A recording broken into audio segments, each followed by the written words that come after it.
Hello आर्टिस्टो, कैसे हो तुम सब। आई होप तुम सब अच्छे ही होगे। मैं लेकर आया हूँ एक नई वीडियो जो कि स्केच पे बेस्ड है और मैं तुमको दिखाऊंगा किस तरह तुम 50 रुपये में एक अच्छा और गजब ड्राइंग बना सकते हो। आज मैं तुमको लॉर्ड कृष्ण के स्केच बनाकर दिखाऊंगा और साथ ही सिखाऊंगा भी, इसलिए वीडियो में एंड तक बने रहना और चैनल को सब्सक्राइब कर लो। शुरू करते हैं आज की वीडियो।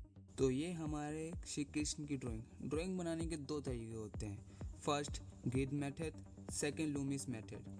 मैंने ग्रिड मेथड का यूज़ करके इस ड्राइंग को बनाया है। देखो, स्केचिंग और शेडिंग कलरों के साथ खेलना जैसा बिल्कुल नहीं है। हालांकि कलरिंग बहुत हार्ड होता है बट शेडिंग कलरिंग से बहुत इजी होता है। कलरिंग में तुमको different types of colours, shades, shadow, dark to light, colour mixing और different types of colours like paint colour, oil pastel, pencil colour, फलाना ढिमकाना एंड अदर टूल्स का यूज करना पड़ता है। बट शेडिंग में ज्यादा कुछ नहीं, कुछ बातों का ध्यान रखना पड़ता है, लाइक किस साइड से लाइट आ रही है, किधर शैडो बनानी है और उस हिसाब से लाइट टू डार्क शेड करते रहना है, नहीं तो डार्क टू लाइट शेड कर सकते हो। बस इतना ही। और कितना लेयर का यूज करना है, ये लेयर तो तुम वीडियो देखते देखते ही समझ जाओगे। बेसिकली जो लेयर होता है, इनका मतलब होता है एक के ऊपर एक पार्ट को या घिस घिस के उसी के ऊपर एक और शेड करना। ठीक है, मतलब समझे। जितना ज्यादा लेयर होगा उतना तुम्हारा ड्राइंग डार्क होगा और स्मूथ होगा। जैसे कि देखो, मुझे इस पार्ट को डार्क भी दिखाना और स्मूथ भी दिखाना, तो मैं इसके ऊपर एक पे एक लेयर चढ़ाया जा रहा हूँ। इसलिए मैंने इसमें 3 से 4 लेयर लगाए हैं। अब इस पगड़ी में शैडो का यूज करूंगा जो लाइट के पोजीशन के अकॉर्डिंग होगा। ठीक है, तो इस ड्राइंग में लाइट श्री कृष्ण के ऊपर लेफ्ट टू अप साइड से आ रही है, इसलिए मैं इन पॉइंट्स पर शैडो बनाऊंगा।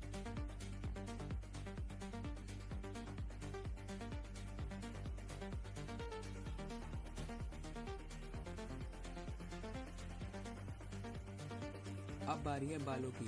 अब तुम सोच रहे होगे कि मोर पंख कहाँ स्किप हो गया, तो मैं उसके लिए तुम लोगों से तहे दिल से सॉरी बोलूंगा, क्योंकि वीडियो रिकॉर्ड करते टाइम मैंने अपने चार्ज को देखा नहीं और वीडियो रिकॉर्ड करते करते कब स्विच ऑफ हो गया मुझे पता नहीं चला, इसलिए मोर पंख का पार्ट कह सकते कि रिकॉर्ड नहीं हो पाया। बाय द वे, अब बालों में डायरेक्ट पेंसिल का यूज करने से पहले मैं इसमें HB पेंसिल से एक बेस या लेयर तैयार करूंगा, ताकि इसमें कोई सी भी प्रकार के किसी प्रकार का गैप ना छूटे और जो हमारी शेडिंग वो स्मूथ हो। अब इस पे एक डार्क पेंसिल की लेयर में चढ़ाऊंगा जब तक ये डार्क ना हो जाए।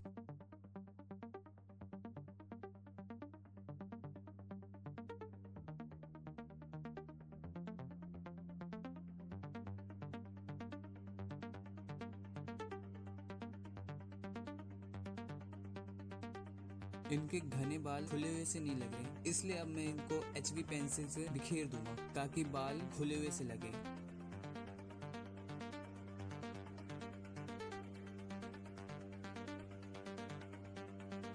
अब इन बालों को शाइनिंग दिखाने के लिए इसमें हाइलाइट्स बनाना है। देखो, मेरे पास क्ले इरेजर है पर मैं तुम्हें कम बजट में एक प्रोफेशनल आर्ट बनाना सिखाना चाहता हूँ, इसलिए 5 रुपए वाले इरेजर से हाईलाइट बनाकर दिखाता हूँ कि इसका भी यूज किया।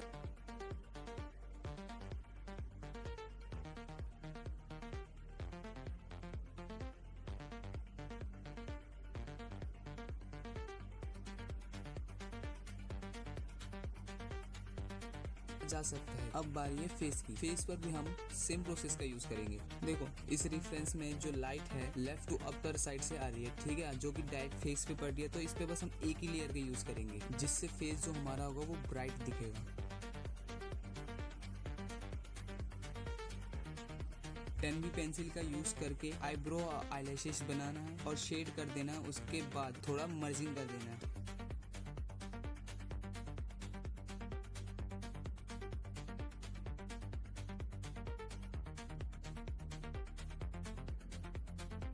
तुम्हारे आर्ट में जान फूंकने के लिए हाईलाइट काम में आती है, चाहे वो पेंटिंग हो, पोर्ट्रेट हो या फिर ड्राइंग हो। हाईलाइट बहुत ही ज्यादा इंपॉर्टेंट, इसलिए व्हाइट जेल पेन से मैं आंखों में हाईलाइट बनाता हूँ और सेम प्रोसेस का यूज करके दूसरी आंख भी बना लेता हूँ। इतना होने के बाद इनके पलके बना लेंगे। फिर लाइट के हिसाब से जो लेफ्ट टू अपर साइड से आ रही है शैडो बनाना है बालों की जो कि फेस पे पड़ रही है। नोज को थोड़ा शार्प और हाईलाइट दिखाना है और लिप्स में डार्क पेंसिल का यूज करके उसको डार्क टू लाइट शेड कर देंगे, तब हम हमारा फेस का वर्क कंप्लीट हो जाएगा। फिर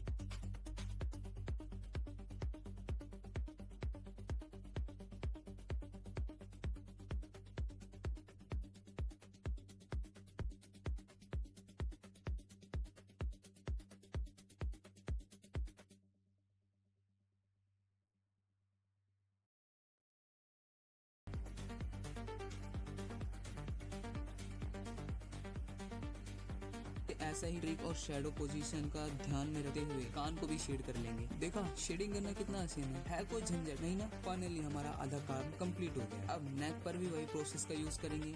फर्स्ट लेयर से स्किन, थोड़ा सा डार्क, फिर शेडो, हल्का सा मर्जिंग और स्मूथिंग। बस देखो फर्स्ट टाइम में तुम जैसा सोचोगे वैसा आर्ट बनकर तुम्हारा तैयार नहीं होगा। मुझे पता है क्योंकि मैं तुम्हें अपना खुद एग्जांपल दे सकता हूँ। क्योंकि जब मैं भी बनाता था ना तो जैसा मैं एक्सपेक्ट करता था वैसे के वैसा ड्राइंग मेरा नहीं बनता था। इसलिए कभी भी हार मत मानना, ठीक है।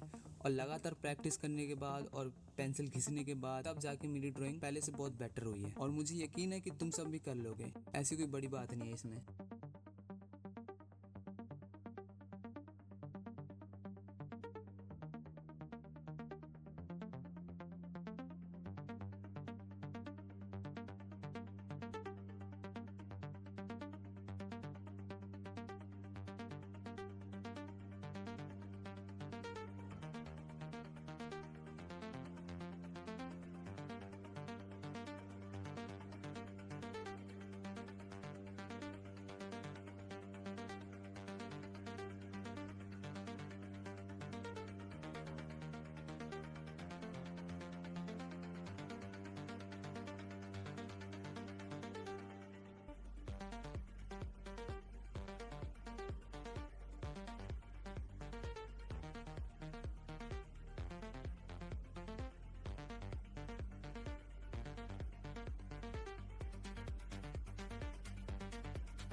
एक बात और, शेडिंग करते टाइम पेशेंस और टाइम बहुत लगता है। तो जितना इन दोनों को तुम अपनी ड्राइंग में और वर्क में दोगे उतना अच्छा तुम्हारा आर्ट वर्क बनेगा और प्रोफेशनल टाइप भी बनेगा। हाँ बट इतना भी टाइम मत देना कि कुछ घंटों के वर्क को तुम 3 डेज में कंप्लीट करो मेरी तरह। या सही सुना है तुम सबने, इस ड्राइंग में मुझे 3 दिन लगे हैं। बिकॉज मानव का सबसे बड़ा दुश्मन होता है आलस।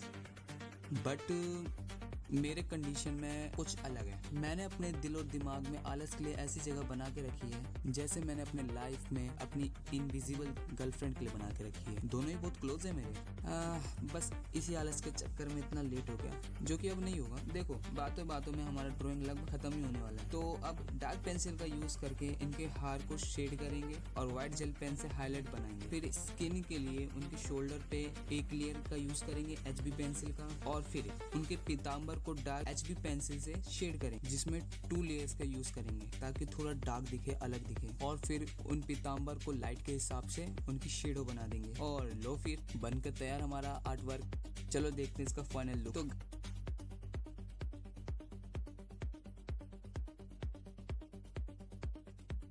गाइस ये आर्ट मेरा बनकर तैयार हो गया, और पसंद आया हो तो एक लाइक कर दो और इसे चैनल को सब्सक्राइब कर दो और कमेंट में बता दो मुझे अब नेक्स्ट वीडियो किस पर क्या और किससे बना के दिखाऊं तुम्हें मैं। Thank you for watching.